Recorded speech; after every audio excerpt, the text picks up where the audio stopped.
Hi అండి, అందరికీ నమస్కారం.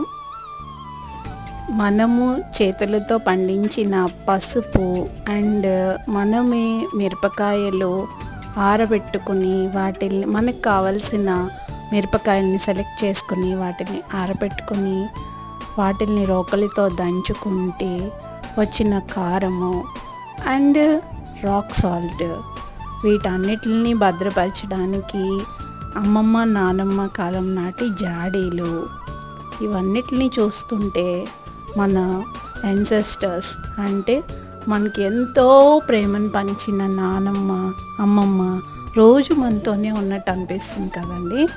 దీనికి ఎడిషన్గా బ్లాక్ టర్మరిక్ నల్ల పసుపు అండ్ ఇట్లా నేను రోజు నానమ్మని అమ్మమ్మని గుర్తు తెచ్చుకుంటూ ఏజ్ ఓల్డ్ ట్రెడిషన్స్ని పాటిస్తా.